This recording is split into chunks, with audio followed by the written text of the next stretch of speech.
Stop this. I was beyond exasperated with the poor little rich girl sitting across from me.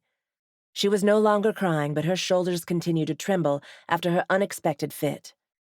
Her formerly made-up face was now a mess of mascara and streaked foundation, and I could tell she was barely holding back another gush of self-pitying tears. I couldn't let her go down to the birthday party like this, and I couldn't stand that she was doing this to me, acting such a fool, and I needed her to be perfect. There is no reason at all for you to be so sad or so ungrateful, I reminded her through gritted teeth. Your life is wonderful.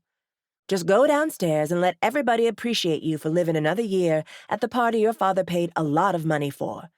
Do not do this depressed, existentialist thing tonight. A knock sounded on the door before I could finish telling the girl what a terrible look emotions was on her. "Miss Stephanie, you coming?" Bertha, our housekeeper, asked on the other side of the door. Her thick southern accent was even more polite than usual, most likely because of all the guests gathered downstairs in the grand foyer. "Your daddy's wanting to know why you aren't down there yet.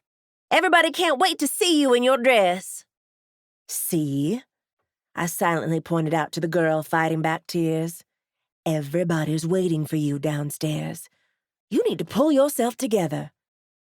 The girl sniffled, and I called out to Bertha, "Just a few more minutes, please. I'll be down soon." "All right, I'll let them know," Bertha agreed without hesitation. The familiar muffled pitter-patter of her feet let me know she was headed toward the servants' stairs. Of course, she didn't stand at the door asking me questions about what was taking so long, or if maybe I was going a little crazy in here. She trusted me to follow my father's orders to the letter, just like I always did, even with my mother gone. I turned back to my vanity mirror to glare at the girl who couldn't get with the program. This convincing job would be a whole lot easier if the messy face staring back at me in the mirror wasn't mine. For a moment or two, I indulged myself in the fantasy of sending mirror me down to the party while real me stayed upstairs. But guess what? This is my real life, not a fantasy. Around the age of 6, Galen realized his mare had another family. She took care of them and looked after them and called their little girl Princess and stayed with them every school night. The other family got most of her time. Weekends, Easter, and Christmas to the day before New Year's Eve belonged to him. He used to get New Year's Eve, too. But then the other family's little princess cried because his mother wasn't there for her birthday. So that day started going to them, too. When it came down to him and his mother's other family, the other family came first. Every time. Galen wasn't sure how much his mother got paid to be some other family's mother, but according to his godmother, Charisse, it wasn't enough. But Galen was satisfied. His mother's job made it so that Nana Charisse didn't ever have to keep a job, which she couldn't on account of a head sickness she called my emotions.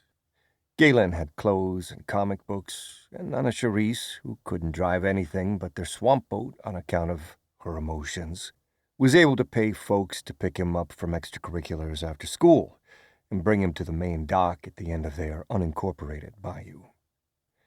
But she still insisted his mother wasn't getting paid enough. According to her, his mother working for that black family was a scandal. She only took the job to prove she ain't how she grew up, and they only hired her to show they got money, Nana Charisse insisted. Ooh, look at us running around with our white maid, the Nova down. Can you believe that? Abandon an old child to take care of those Perros. They act like their fertilizer don't sting, but you know they got that ugly history.